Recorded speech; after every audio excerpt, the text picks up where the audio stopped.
آیت نمبر 57 سورہ واقعہ پارہ نمبر 27 نحمدہ و نصلی علی رسولہ الکریم اما بعد اعوذ باللہ من الشیطان الرجیم بسم اللہ الرحمن الرحیم نحن خلقناکم فلولا تصدقون صدق اللہ العظیم۔ اس سے پہلے 3 گروہوں کا تذکرہ تھا۔ ایک تو السابقون الاولون جو سب سے زیادہ آگے بڑھنے والے نیکیوں میں، اور اس کے بعد اصحاب الیمین جن کو نامہ اعمال دائیں ہاتھ میں ملے گا، اور اصحاب الشمال جن کو نامہ اعمال بائیں ہاتھ میں ملے گا اور جو جہنم کے مستحق ہیں۔ ان 3 گروہوں کا ذکر ہوا۔ اب اس کے بعد آگے اللہ تبارک و تعالی اپنی وحدانیت یعنی توحید پر اور اسی طرح قیامت میں دوبارہ زندہ کرنے پر کچھ دلائل عقلیہ بیان فرماتے ہیں، اور ہر دلیل کے شروع میں اللہ تبارک و تعالی نے افرأیتم اس کے ساتھ متنبع کیا کہ ہر دلیل بالکل واضح ہے، روشن ہے، اور تم خود ہی سوچ کر بتاؤ کہ ان دلائل میں جو حقائق مذکور ہیں وہ درست ہیں یا نہیں ہیں۔ تو حقیقتاً بھی یہ جو حقائق رب ذوالجلال نے سامنے رکھے ہیں، اگر ان پہ انسان غور کرے تو بالکل واضح ہو جاتا ہے کہ جو رب ذوالجلال یہ کام کر رہا ہے وہی وحدہ لا شریک ہے، اور وہ قیامت میں دوبارہ زندہ کر کے کٹہرے میں کھڑا کر کے احتساب بھی کر سکتا ہے۔ چنانچہ اللہ تعالیٰ ارشاد فرماتے ہیں نحن خلقناکم ہم نے تمہیں پیدا کیا، فلولا تصدقون پس تم کیوں نہیں تصدیق کرتے، تم کیوں نہیں سچ مانتے۔ یعنی اس بات کو تو تم مانتے ہو کہ خالق اللہ ہے، اور مشرکین مکہ بھی اس بات کو مانتے تھے، اور پھر تم اس بات کی تصدیق کیوں نہیں کرتے کہ وہی وحدہ لا شریک ہے اور وہ دوبارہ قیامت میں زندہ کرنے پر بھی کیا قادر ہے۔ اب آگے انسان کے جو تخلیقی مراحل ہیں، جو تخلیق کا منبع ہے، مبدا ہے، ابتدا ہے، اس کی طرف اشارہ کیا۔ اللہ تعالیٰ ارشاد فرماتے ہیں افرأیتم کیا بلا دیکھا ہے تم نے، ما تمنون وہ نطفہ، وہ پانی کا قطرہ، تمنون جو تم ٹپکاتے ہو۔ کہ مثلا اللہ تعالیٰ انسان کو متنبع کر رہے ہیں کہ اے انسان، جو انسان کے آگے تخلیق ہے اس میں تو انسان کا صرف یہ کردار ہے کہ وہ ایک اپنا مادہ منویہ جو ہے نا وہ عورت کے رحم تک پہنچا دیتا ہے، اور پھر اس کے بعد آگے جو ماں کے پیٹ میں ایک حیرت انگیز تخلیقی عمل شروع ہوتا ہے۔ مثلا اللہ تبارک و تعالی اسی جو نطفہ ہے اس کو آگے پھر جمع و خون میں تبدیل کرتے ہیں، علقہ، پھر وہی بوٹی بن جاتا ہے مضغہ، اور پھر جو ہے نا اللہ تبارک و تعالی ہڈیاں بنا دیتے ہیں، اور پھر ہڈیوں پہ اللہ تبارک و تعالی گوشت چڑھاتے ہیں۔ پھر رب ذوالجلال وہاں پر فی ظلمات ثلاث دوسرے مقام پر فرمایا کہ 3 اندھیروں میں اللہ تبارک و تعالی انسان کے ان تخلیقی مراحل کو سر انجام دیتے ہیں کہ پھر انسان کا ہر عضو بنتا ہے، اس میں آنکھ، ناک، کان، دیگر سارے جتنے بھی اعضاء ہیں، اور وہ سب جب مکمل ہو جاتے ہیں تو پھر رب ذوالجلال اس میں روح ڈال دیتے ہیں۔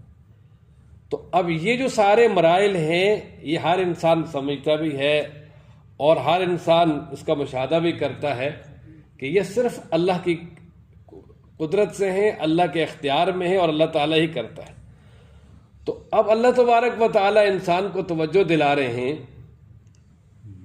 کہ یہ جو تخلیقی مراحل ہیں تمہارے، جب یہ بھی اللہ تبارک و تعالیٰ کے محتاج ہیں، اللہ تعالیٰ ہی نے ان مراحل سے تمہیں گزارا اور تمہیں بنایا، تو پھر رب ذوالجلال نے آگے تمہارے لیے موت بھی مقرر کی ہے۔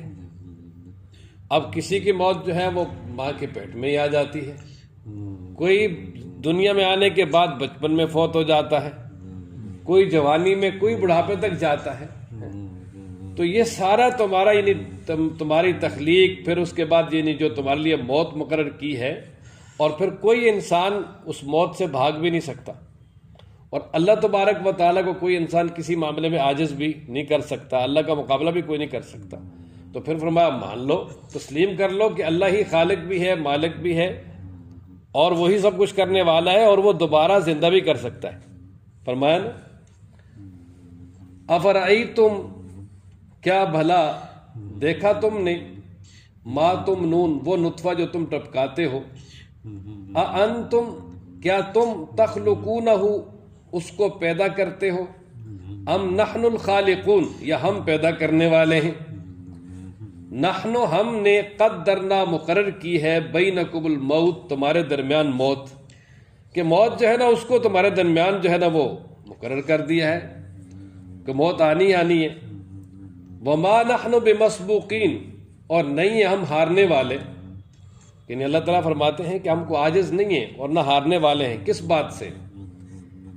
اس بات سے کہ اعلیٰ ان نبدل امثالکم اس بات سے کہ ہم تمہاری شکلوں کو بدل دیں.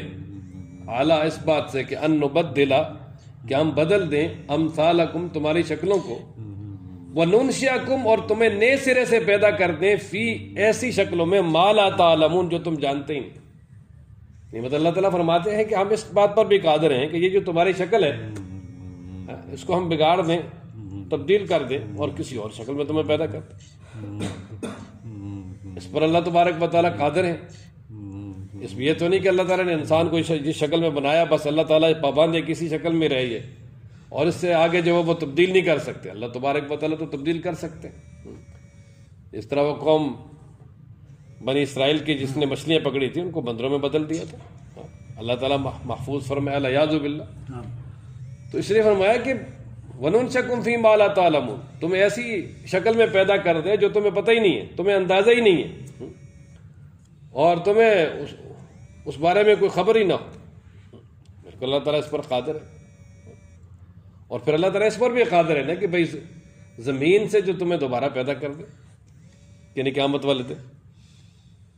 اور ساتھ یہ بھی فرمایا وَلَقَدْ عَلِمْتُمُ النَّشْأَةَ الْأُولَىٰ تحقیق تم جان چکے ہو پہلی پیدائش کو کہ جو انسان کی دنیاوی پیدائش کے مراحل ہیں فرمایا وہ تم جان چکے ہو تمہیں معلوم ہے.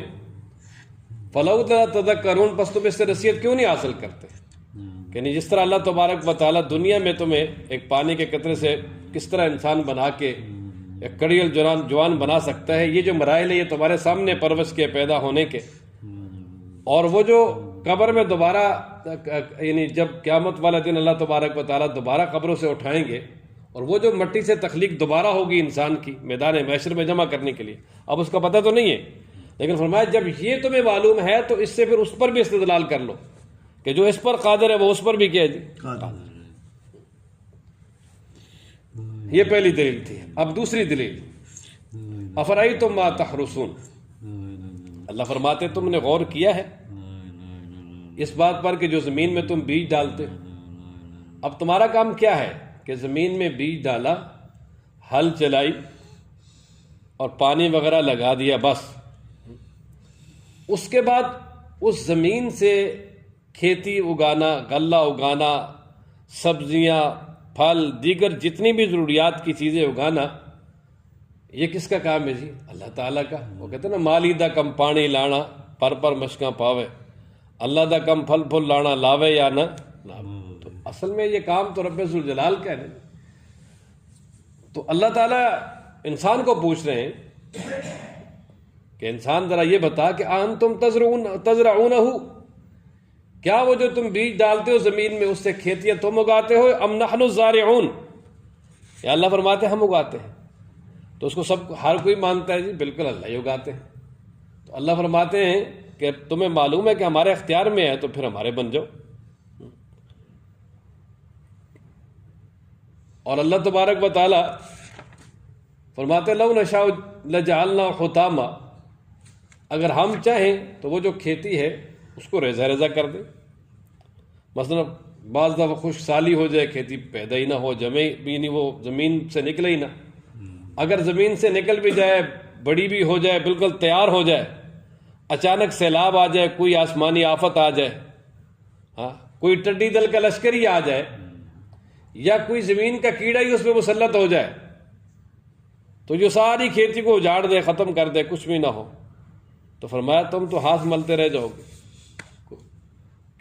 کیا کہو گے باتیں بنانے لگ جاؤ گے اور جی دیکھو جی ہم تو جو ہے نا وہ ہم پہ الٹی چٹی پڑ گئی، ہمارا تو بیج ہی ضائع ہو گیا، ہم تو بیج سے بھی گئے جی، ہماری تو ساری محنت ہی ضائع ہو گئی، ہمارے پاس ہمارے ہاتھ تو کچھ آیا ہی نہیں۔ او یار اور ہاتھ کیا آنا، بل نحن محرومون، ہم تو سال کے غلے سے بھی معروم ہو گئے۔ فرمایا پھر اس طرح کی باتیں بناتے پھرو گے، روتے پھرو گے۔ تو یہ ساری تمہارے مشاہدے میں ہے کہ یہ کام سارے اللہ تعالیٰ کرتے ہیں، تو پھر وہی خالق مالک وہی ہے، اس کے ساتھ کوئی شریک نہیں، اس کو مان لو، اور یہ بھی مان لو کہ وہ قیامت میں دوبارہ بھی زندہ کر کے اپنے کٹہرے میں کھڑا کر سکتا ہے۔ مان افرأیتم، کیا بلا دیکھا ہے تم نے، یعنی تمہارا کیا خیال ہے، ما اس بارے میں، تحرسون جو تم بیج ڈالتے ہو، تم کھیتی کرتے ہو، تم ہال چلا کے زمین میں جو ہے نا وہ دانہ ڈال کے چھپا دیتے ہو، اانتم تزرعونہ، کیا تم اس کھیتی کو اگاتے ہو، ام یا نحن الزارعون، ہم اگانے والے ہیں؟ تو ظاہر ہر ایک کا جواب یہ وہی ہے۔ تو لو نشاء، اللہ فرماتے اگر ہم چاہیں تو لجعلناہ، تو ہم اس کو کر دیں حطامن، ریزہ ریزہ، فظلتم، پس تم رہ جاؤ، تفکہون، باتیں بناتے۔ کیا باتیں بناؤ جی؟ انا لمغرمون، اور لو جی ہم پر تو تاوان چڑھ گیا، ہم تو مقروض ہو گئے، ہم نے تو وہ جی کھاد جو ہے نا وہ بھی کیا ہے جی ادھار لے کے ڈالی تھی، ہم نے تو بیج بھی ادھار لے کے ڈالا تھا، ہم نے تو سپرے بھی جو ہے نا وہ ادھار لے کے کیا تھا، تو وہ سارا ہمارا جو ہے نا وہ بجائے ہمیں نفع ہونے کے، وہ تو ہمیں دکانوں کا ہم پہ جو ہے وہ قرض چڑھ گیا ہے، بلکہ نحن، ہم محرومون، محروم ہو گئے ہیں۔ اب آگے تیسری دلیل اللہ تعالیٰ فرماتے ہیں افرأیتم الماء الذی تشربون، وہ جو پانی تم پیتے ہو اس کے بارے میں تمہارا کیا خیال ہے؟ افرأیتم الماء الذی تشربون، کہ یہ جو پانی تم پیتے ہو اس پانی کے بارے میں تمہارا کیا خیال ہے؟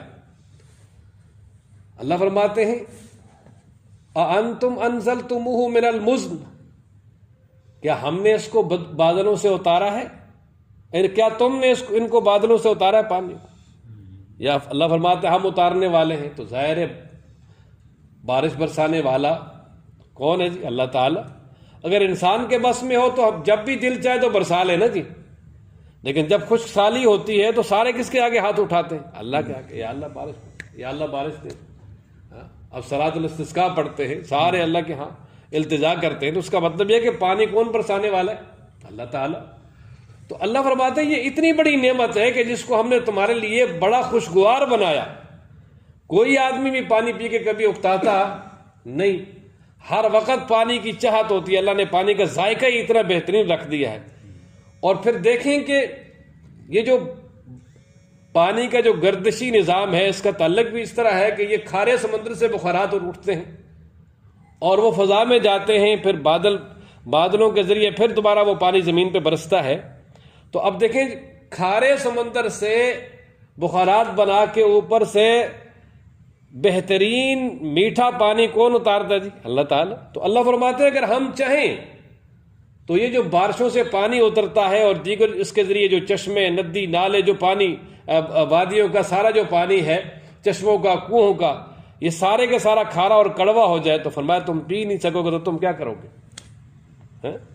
اللہ فرماتے ہیں یہ تمہیں اتنا بہترین خوشگوار پانی دیا ہے، فلولا تشکرون، تم کیوں نہیں اللہ کا شکر ادا کرتے؟ تمہیں تو چاہیے کہ ہر وقت اللہ کا شکر ادا کرو کہ اللہ نے پانی جیسی عظیم نعمت عطا کی کہ جسے انسان کتنا پینے کے لیے بھی استعمال کرتا ہے اور دیگر ضروریات کے لیے بھی استعمال کرتا ہے، اور ہے بھی اتنا خوشگوار، اتنا مزیدار، اور اگر یہ کھارا ہو تو کون پی سکے؟ تھوڑا سا نمکین پانی ہوتا ہے کسی جگہ پہ، وہ انسان وہ نہیں پی سکتا۔ ہاں، یہ یہاں سوالیہ انداز میں اللہ تبارک و تعالیٰ پوچھ رہے ہیں کہ تم نے کیا ہے یا ہم نے کیا، بتاؤ تو صحیح۔ کوئی بندہ جس طرح کسی کے سامنے یا اولاد کے سامنے کسی سے بھی کہتا ہے یار یہ چیزیں میں نے بنائی ہیں، آپ نے بنائی ہیں، وہ یعنی اپنے بتاتا ہے کہ اگر تم اس کا اقرار کرتے ہو کہ میں نے بنائی ہے تو پھر میری مانو بھی۔ تو اللہ تعالیٰ بھی فرما رہے ہیں کہ جب یہ پانی جیسی نعمت بھی میں نے دی ہے تو پھر میری مانو، پھر میرا شکر ادا کرو۔ اور اللہ کا شکر ادا کرنا یہی ہے کہ اللہ تبارک و تعالیٰ کے احکامات پہ عمل کیا جائے۔ فرمایا افرأیتم الماء الذی بلا کیا دیکھا تم نے اس پانی کو، تشربون جو تم پیتے ہو، انتم کیا تم نے، انزلتموہ اس کو اتارا ہے، من المزن بادل سے، ام نحن المنزلون یا ہم اتارنے والے ہیں، لو نشاء اگر ہم چاہیں، جعلناہ اس کو بنا دیں اجاجا کڑوا کھارا، فلولا تشکرون پس تم کیوں نہیں شکر ادا کرتے۔ افرأیتم النار التی، اب چوتھی دلیل بیان کی اور ایک اور اپنی نعمت کا تذکرہ کیا جو اس کے مقابلے میں ہے، اور وہ ہے آگ، کہ اللہ تعالیٰ فرماتے ہیں دیکھو جی وہ جو آگ جس کو تم جلاتے ہو اور جس سے تم بڑے بڑے فائدے حاصل کرتے ہو، اب دیکھیں نا کھانا پکانا دیگر ساری ضروریات کی چیزیں کس کے ساتھ تھی؟ آگ کے ساتھ جڑی ہوئی ہے نا۔ اللہ اکبر۔ اللہ فرماتے کیا تم نے اس کے درخت کو اگایا ہے یا ہم اگانے والے ہیں؟ کہ یہ جو آگ تم جلاتے ہو، اس میں لکڑیاں جلاتے ہو، اس میں دیگر جو چیزیں جن سے آگ نکلتی ہے، یا کچھ درخت بھی ایسے ہیں کہ جن کی لکڑیوں کو آپس میں رگڑا جائے تو ان سے آگ باقاعدہ آگ پیدا ہوتی ہے۔ عرب کے اندر جو ہے نا وہ دو درخت تھے، ایک مرخ اور ایک عافار۔ عافار اور مرخ یہ دو درخت ایسے ہیں کہ جن کو اگر اس طرح رگڑیں تو وہ ان کی تر لکڑی سے بھی آگ نکلتی ہے۔ اور ویسے تو یہ ہمارے مشاہدے میں نا دیکھو لکڑی جلانے کے لیے جو ہے نا وہ لکڑی استعمال ہوتی ہے درختوں کی، اور آگ کا آگے یعنی جلنا اور پھر اسی طرح اس آگ والے نظام کا آگے چلنا، یہ سارا درختوں کے ساتھ ہی اور زمین کے ساتھ ہی وابستہ ہے نا۔ تو اللہ تبارک و تعالیٰ فرماتے ہیں کہ یہ کس نے کیا کام، اور یہ آگ کی نعمت کس نے دی ہے، اور یہ بھی بڑی نعمت ہے۔ اور آگ کے بارے میں ذرا متنبع کر دیا، نحن جعلناہا تذکرہ، اللہ فرماتے ہیں ہم نے اس آگ کو تمہارے لیے نصیحت بنایا ہے، عبرت بھی بنایا ہے، کہ یہ دنیا کی آگ ہے، یہ اتنی تیز ہے کہ انسان اس میں ہاتھ نہیں لگا سکتا، اور پھر آخرت کی آگ تو اس سے بھی زیادہ تیز ہوگی، ذرا اس کا خیال کرو وہاں تمہارا کیا بنے گا۔ فرمایا تذکرہ، ادھر سے اشارہ کر دیا کہ اس سے سبق حاصل کرو، اور ساتھ فرمایا ومتاعا للمقوین، یہ آگ جو ہے نا یہ مسافروں کا بڑا سرمایہ ہے، مسافروں کے لیے ہے، تو سب کے لیے ہے گھروں میں ہر جگہ، لیکن اگر بیابان جنگلوں میں کوئی جا رہا ہے تو وہاں آگ سب سے بڑا سہارا ہے۔ موسیٰ علیہ السلام بھی آئے تھے نا مدین سے واپس، تو کچھ بھی نہیں، سردی ہے شدید، اور سردی میں ٹھٹر رہے ہیں بچے بھی خود بھی، تو سامنے درخت پہ آگ نظر آئی تو کہتے انی آنست نارا لعلی آتیکم منہا بقبس او اجد علی النار ہدی، یار میں چنگاری لے کر آؤں وہاں سے تاکہ ہم آگ جلائیں۔ تو یہ آگ اللہ کی بڑی نعمت ہے، اور خاص طور پہ وہاں جہاں سردی بہت زیادہ ہوتی ہے۔ وہ کہتے ہیں نا کاغان ناران کا ایک شخص تھا، تو وہ کراچی چلا گیا نا، تو کسی دوست نے اس کی بڑی خدمت کی، بڑا خوش ہوا، کہنے لگا یار کاش کہ اگر تو سردیوں میں ہمارے علاقے میں آتا تو میں تجھے جو ہے نا وہ آگ سکھاتا۔ اس نے کہا یار یہ عجیب بات بھی، میں نے اس کی اتنی خدمت کی تو یہ کہہ رہا ہے میں آگ سکھاتا، وہ کیا چیز، آگ کیا ہوتی ہے، اس میں تو کیا فائدہ۔ خیر بہرحال وہ اتفاقاً سردی میں برف دیکھنے چلا گیا، تو جب اس کو شدید سردی لگی نا تو اس نے ساری نعمتیں سامنے رکھی، کہنے لگا نہیں یار یہ تو نہیں، کچھ کوئلے وغیرہ لا مجھے گرم کر پہلے۔ تو پھر اس نے کہا کہ مجھے اب مجھے یقین ہوا کہ واقعتاً یہ بھی کیا جی بڑی اللہ اکبر ہے نا۔ افرأیتم النار التی، کہ بھلا کیا خیال ہے، کیا تم نے دیکھا ہے، یعنی مطلب دیکھا ہے، یہ استفہام یہ تقریر کے لیے ہے کہ یہ نہیں تمہیں پتہ ہے اس بات کا، ہاں بھلا کیا خیال ہے تمہارا، یا کیا بھلا تم نے دیکھا ہے، النار اس آگ کو، التی وہ آگ، تورون جس کو تم جلاتے ہو، انتم کیا تم نے، انشا تم پیدا کیا ہے، شجرتہا اس آگ کے درخت کو، ام نحن المنشئون یا ہم پیدا کرنے والے ہیں، نحن جعلناہا ہم نے بنایا ہے اس آگ کو، تذکرۃ نصیحت عبرت، ومتاعا اور نفع کا ذریعہ، للمقوین مسافروں کے لیے، کہ جو باہر سفر میں ہوں ان کے لیے، ہر ایک کے لیے ہے لیکن ان کو زیادہ ضرورت ہوتی ہے نا۔ اچھا اب یہ جو دلائل بیان کی جی، پہلی دلیل بیان کی پیدا کس نے کیا، اللہ نے پیدا کیا۔ دوسری دلیل بیان کی غلہ کون اگاتا ہے، اللہ تعالیٰ اگاتا ہے۔ تیسرا پانی کون دیتا ہے، اللہ۔ اور پھر چوتھا غلے کو پکانے کے لیے اور اسی طرح دیگر ضروریات کے لیے آگ کس نے بنائی، اللہ نے۔ تو ان دلائل کے بعد اللہ تعالیٰ نتیجہ بیان کرتے ہیں کہ جب تم مانتے ہو کہ یہ سارے کام اللہ کے ہیں تو فسبح پس پاکی بیان کریں، بسم ربک العظیم اپنے عظیم رب کے نام کی، پس پاکی بیان کریں اپنے عظیم رب کے نام کی. اور پاکی بیان کرنے کا اس کا مطلب یہ ہے کہ پھر اپنے رب کو تمام شریکوں سے پاک کریں. اعلان کریں کہ ہمارا رب تمام شریکوں سے کیا ہے؟ پاک ہے، اس کے ساتھ کوئی بھی شریک نہیں. اللہ تعالی ہم سب کو قرآن پڑھنے، سمجھنے، عمل کرنے کی توفیق عطا فرمائے.